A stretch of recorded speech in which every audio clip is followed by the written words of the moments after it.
Nga adlaw. Sa balita nasyonal, pagbalik sa MECQ sa Metro Manila, ginalantaw sa mga UP experts nga makapanubo sang kapin 50,000 kakaso sang COVID-19.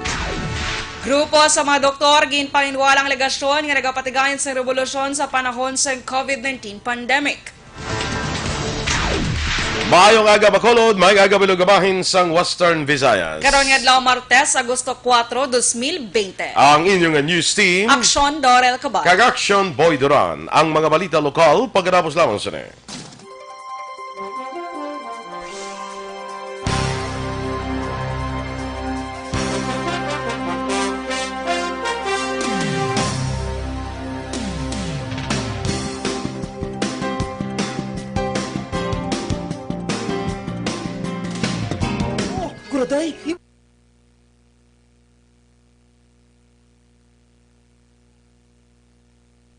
Boy, kag sa aton nga mga ka-aksyon. So, Tuesday nga edisyon sa Aksyon Balitang Bayan Numero 1 Action Boy. And first Tuesday man kakagapon, first Monday mong, di ba? So subong first Tuesday sang August o kon bulan sang Agosto. So mag-greet kita Action Boy sa mga ka-aksyon naton nga nagaupod sa aton subong aga.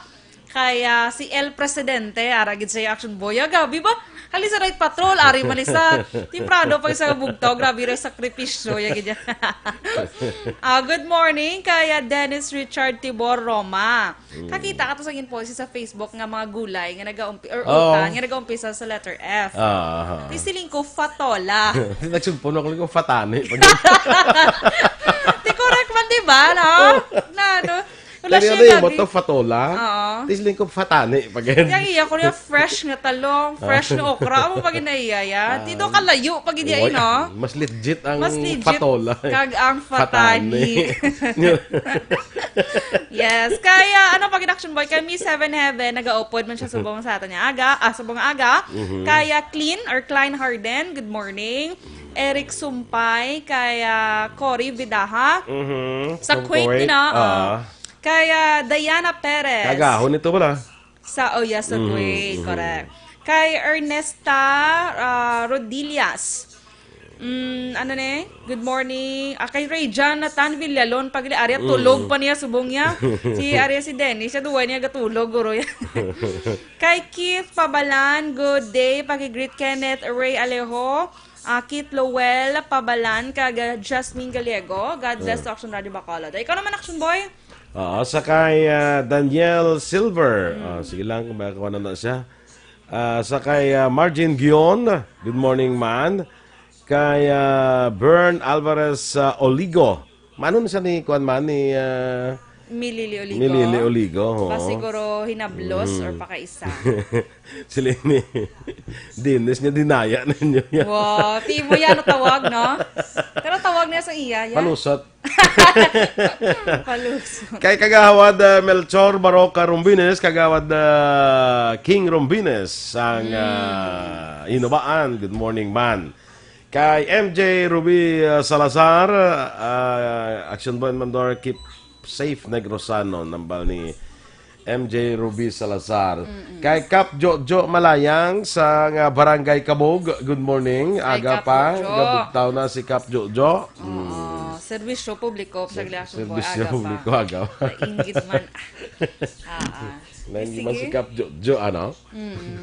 Ka-very Jojo. Mayroon din sa galagaw-lagaw. Agaw po siya subong simoda. Agaw po siya Agaw po sa akong subong diyo. Matod ka. Dugay nang nulakita na, kita wala na din sa galagaw. Siyempre, ginasunod niya ang aton nga... Stay at home. Yes. Health protocol. Stay at home. Correct. Social distancing. Yes. Wear face mask. Face mask kag liquor ban. Importante yung liquor ban. Yes, perfect. May nakita ko tubla sa televised televised briefing by Presidente Duterte. By Presidente Duterte, okay kami sa ECQ, MECQ, GCQ, or ano pa da nga mga content. Basta hindi lang mag-liquor ban. View, sa balay lang kami. Sa balay lang ko nila mainom. Kalain. Sa balay daw pwede mo lang sa balay. Basta... pwede wala baklan? Unless, di ba? Ang liquor ban actually, diri mo lang sa Bacolod, di ba? Diri lang yan sa Bacolod. Sige. Standby na kita sa mga balita lokal.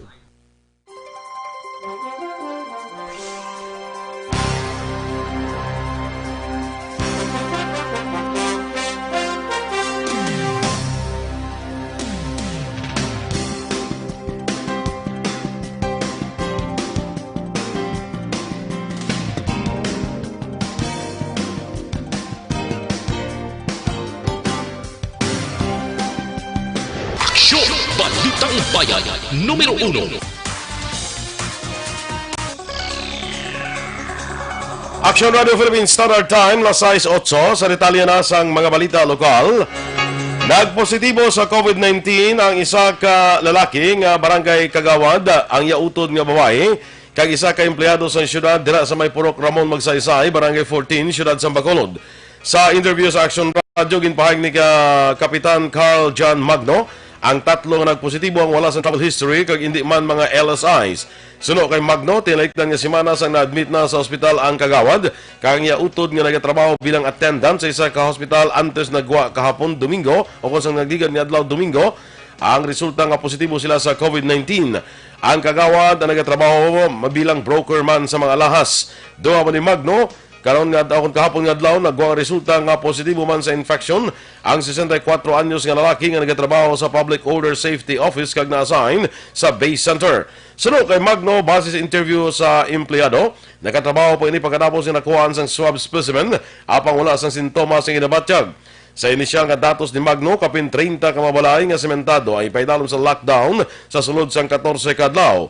Natala na nga i-disinfect ang barangay hall sa barangay 14 kag magpaidalom man sa swab test ang barangay council. Padayon sa karon ang contact tracing sang mga otoridad. Ano sa mga positive sa amon? Isa ka babae, kag duha ka lalaki, isa na si Kagawad naman. Bali, anong background ni Kagawad, Yakap? So far, wala man na siya travel history, kay ang iya mala na di ginakatuan, na mo mala ning ay labalay, kay sa downtown, di ka lakat-lakat sa downtown, nga libot-libot, kay ano ni siya mo sang broker sa mga lahas. Ang kabayan sa pahayag ni Barangay 14 Punong Barangay, John Carl Magno. Suspendido ang domestic flights pakadto kag pabalik sa Negros Occidental umpisa Agosto 4 tubtob 15 bilang pagsunod sa Modified Enhanced Community Quarantine nga ginpatuman sa national government sa Metro Manila.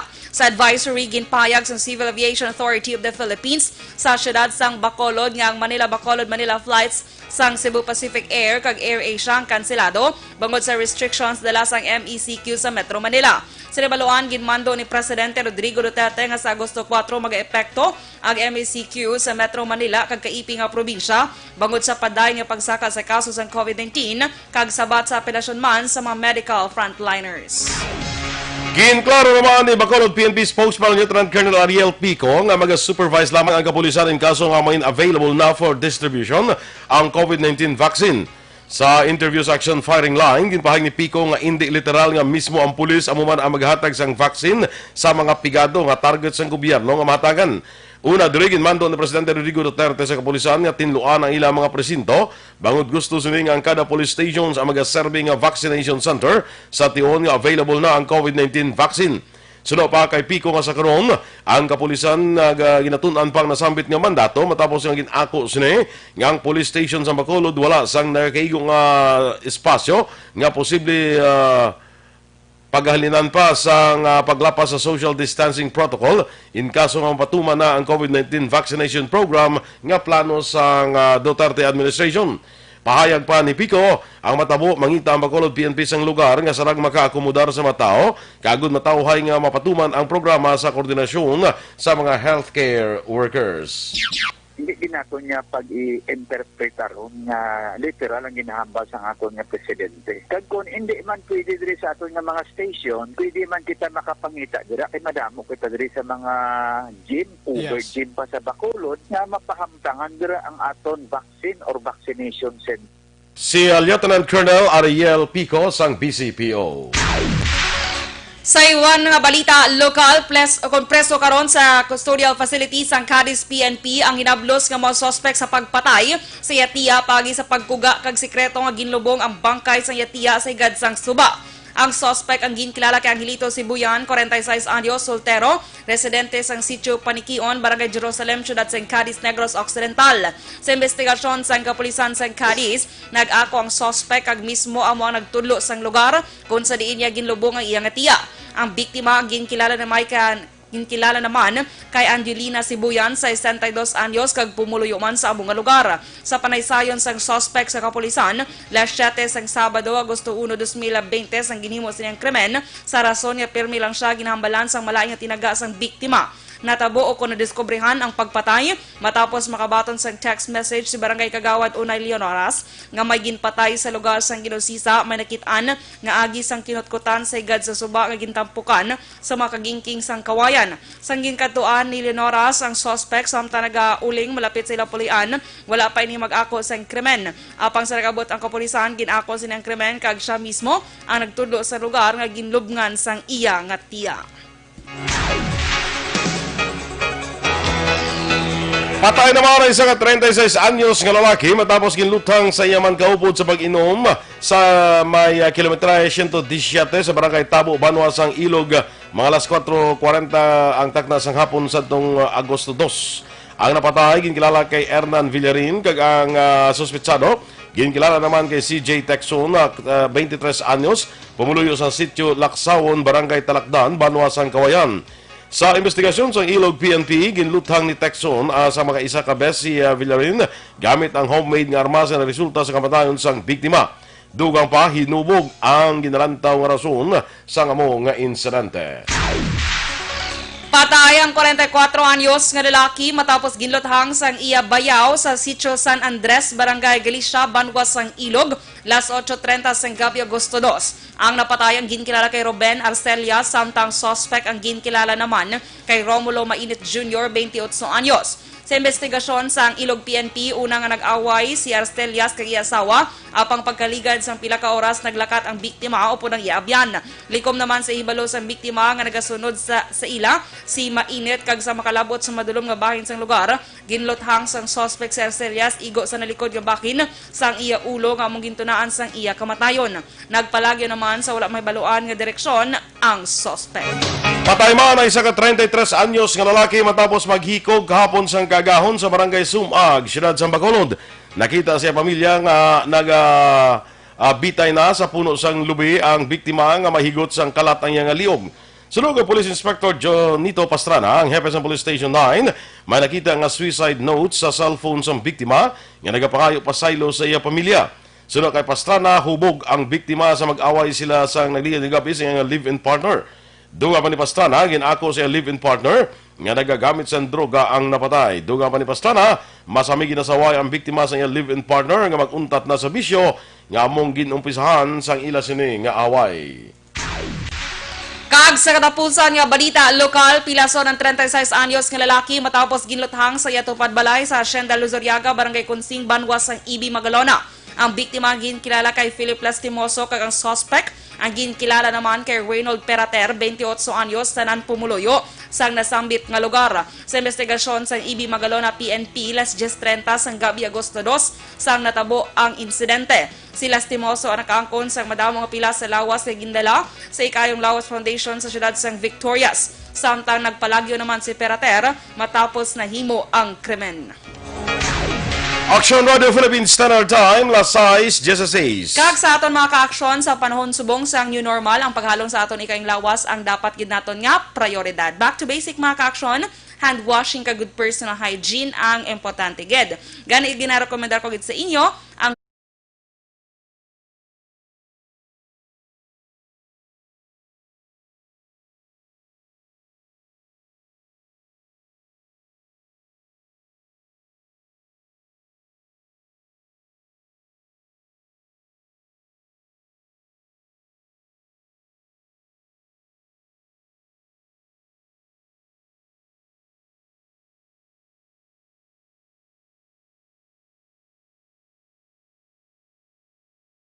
Sa ato naman nga paglikaw sa mga respiratory diseases para sa ubo, sipon, trangkaso, ang Dr. Alfred's Pure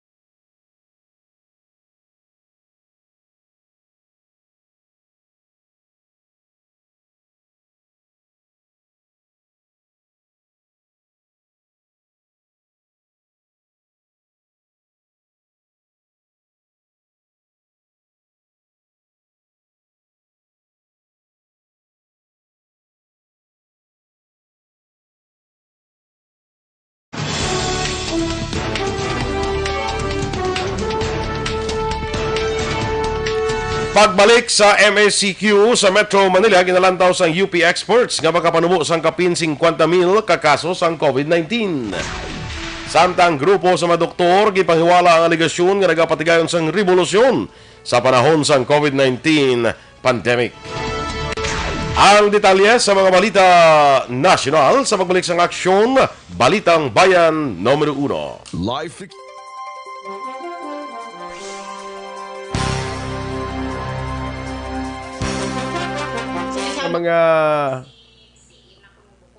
sa mga Facebook followers naton, sa kay Remia Garcia may aga, migo naton Phil Alonsagay dira sa Japan, good morning. Helen Duran Sandigan, parinte, good morning. No, sa kay kumare ko Almira Bourbon Torres may agaman.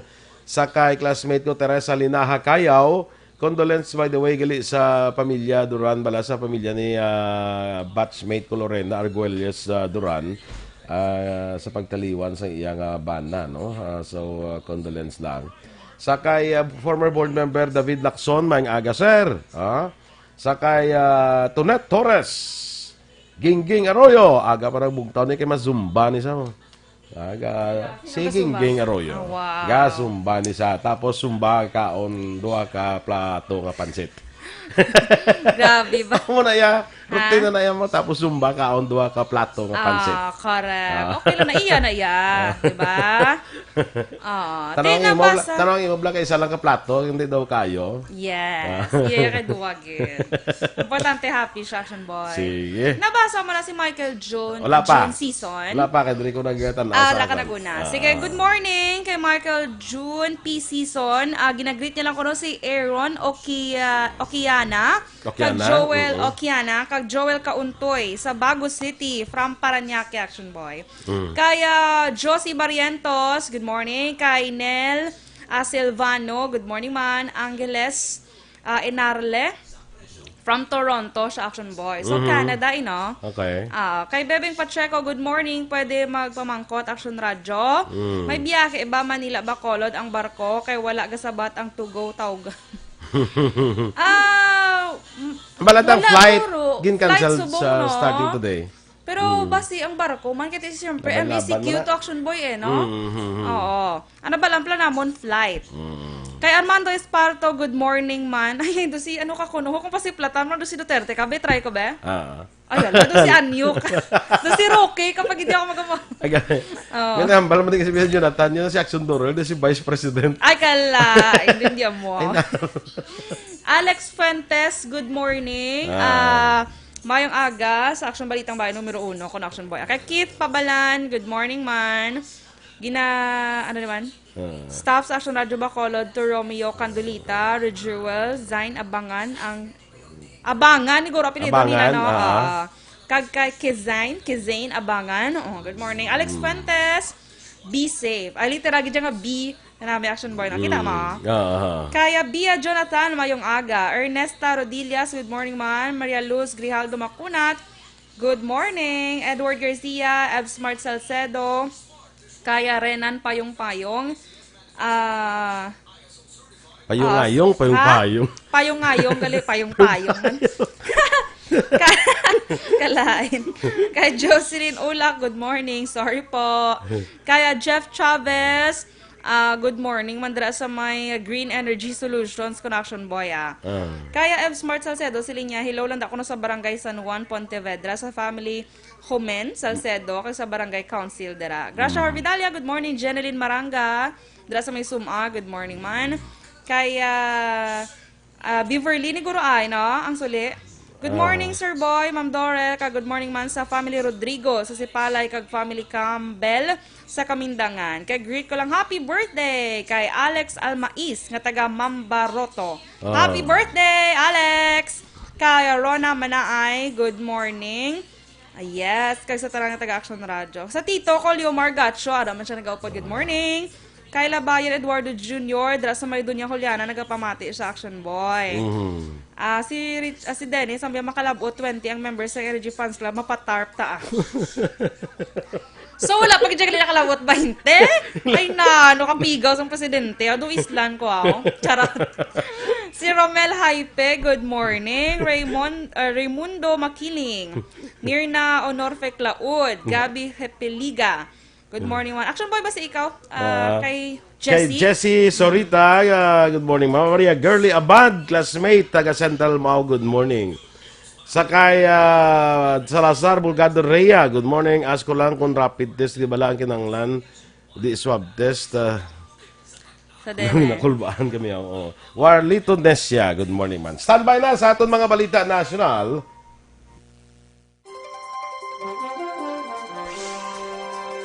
Bayan Numero 1.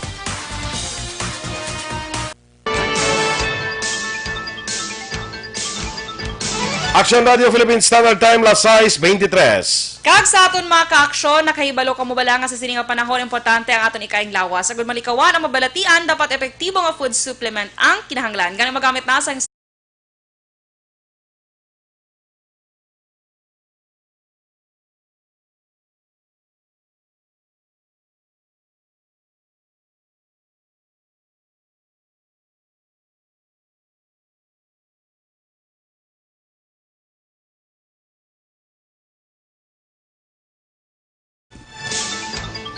Sa detalye na sa aton mga balita national, ginalantaw sang eksperto gikan sa UP nga ang pagbalik sang Modified Enhanced Community Quarantine sa Metro Manila kag malapit nga malugar ang posible mag-iban sang kapin 50,000 ka COVID-19 cases sa katapusan sa Agosto. Sa press briefing sa Malacanang, ginpahayag ni Professor Ranjit Rai nga ila gina-project ang 220,000 ka COVID-19 cases sa pungsod karon nga bulan sa idalom sa GCQ nga setup. Duha pa ni Rai bangod sa MECQ, ginapaabot nga makasalbar sang kapin 50,000 ka bag-o nga makaso. Ginpatag ni Rai nga ang MECQ ang mayara sang significant impact sa COVID-19 virus transmission rate. Una ang ginbalik ni Presidente Rodrigo Duterte ang MECQ sa Metro Manila, Bulacan, Laguna, Cavite, kag Rizal. Umpisa kahapon nga adlaw kun nga karon nga adlaw Agosto 4, kasunod sa pagsaka sang COVID-19 cases sa pungsod. Ginpanginwala sa pila ka medical group sa alegasyon ni Presidente Rodrigo Duterte nga ila ginapahog administrasyon sa revolusyon sa panahon sa COVID-19 pandemic. Sunod kay Philippine College of Physicians sa PCP Vice President Dr. Maria Encarnita Blanca Limpin ang pag-isa among ilaluyag kag hindi makig-away sa gobyerno. Sunod naman kay PCP President Dr. Mario Panaligan nga gusto lamang sa medical groups nga matalakay sa mga natungdan nga ahensya agud ma-assess ang tikang nga ipatuman agud mapunggan ang paglaptas sa COVID-19. Iga-deploy naman ang mga health workers gikan sa ibang nga reyon sa Metro Manila para magbulig kasunod sa pagsaka sa COVID-19 cases. Ina ang ginhimo kapalayag ni DOH Undersecretary Maria Rosario Vergara matapos ang ginbalik ni Presidente Rodrigo Duterte ang Metro Manila kag katupad nga mga probinsya sa Modified Enhanced Community Quarantine umpisa Agosto 4 tubtob 18. Gipatag ni Vergara, kinahanglan nga maghimo sang substitution team para makapahuway ang mga health workers sa NCR. Sunod kay Vergara, ilan na istorya ang mga regional offices ng DOH kag may mag-aabot nga health workers gikan sa ibang nga reyon padulong sa NCR. Ginaduso ni Deputy Speaker kag Laguna Representative Dan Fernandez nga pagatawgon nga bayanihan ng mga Pinoy nga may COVID-19 na panghanda nga maghatag sang ila ngalan agud makabulig sa contact tracing agud mapunggan ang paglaptas sang balatian. Sunod kay Fernandez, sa baylo diskriminasyon dapat kilalahon ang publiko o kung sang publiko ang kaisog nga ginpakita sa mga Pinoy nga handa ako ng ila kondisyon. Dugang pa ni Fernandez may tamayan ano naman ang tinaga para sa mga wala ginhangop o kung ginahangop ang balatsagon sa mga Pinoy nga nagpositibo sa balatian. Patag ni Fernandez, isa kaabyan niya sa House News Media ang nagsuwestyon sang bayanihan pagkatapos mag-cover sa hearings ng Committee on Good Government nga nagatalakay sa government treatment sa mga locally stranded individuals.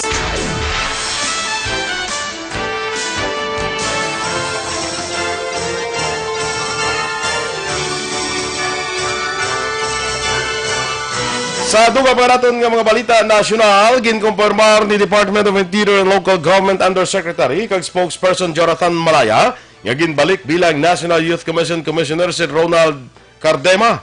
Sunod kay Malaya, ang komisyon ang yara sa idalom sang DILG. Madumduman si Cardema ang gin-disqualify bilang nominee sang Duterte Youth Party List sang Mayo 2019 nga piniliay bagong nagsubra na sa age limit. Sa mga tinion, si Cardema nagaedad sang 34 anyos. Pagkaligad sa pila ka bulan nga pag-insister angot sa legalidad sa iya congressional bid sa Commission on Elections ng COMELEC, ginwithdraw naman sang ulihin ni Cardema ang iyang nominasyon bilang unang nominee sa partido sa 2019.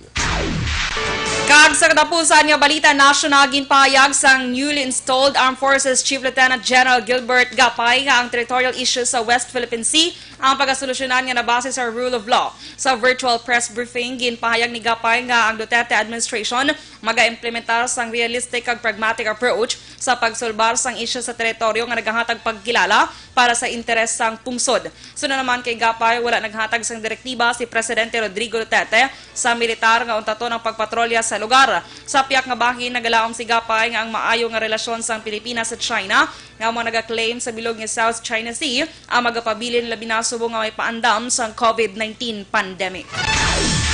Aksyon Radio Philippines Standard Time, las 6:29. Kag sa ato naman mga ka-aksyon nga nagapangita sang kape nga kompleto sa sustansya kag bitamina, ang kape nga wala ka ginakonsensya kung mag-inom ka, ari ginarekomendar ko gid sa inyo.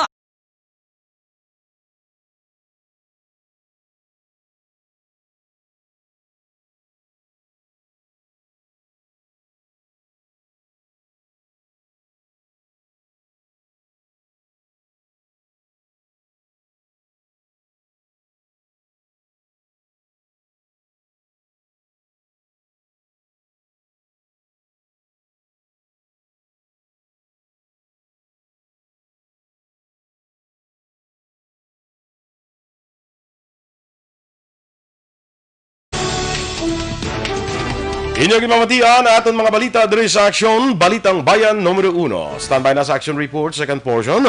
Upod ka Aksyon, Fred Salanga. Balikay kita sa aton dugang nga mga balita sa Aksyon Balita Morning Edition. Upod gapon sa inyong news team. Aksyon, Dorel Cabatu. Kag-Aksyon Boy Duran, una sa balita, una sa Aksyon. Sa Bacolod Aksyon Radio. Aksyon Radio.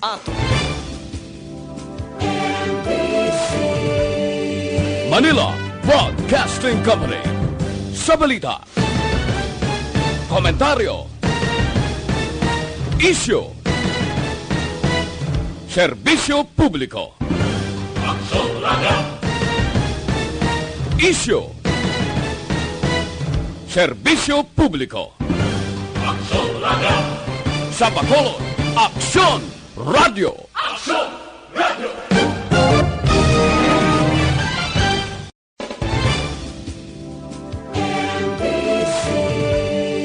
Manila Broadcasting Company.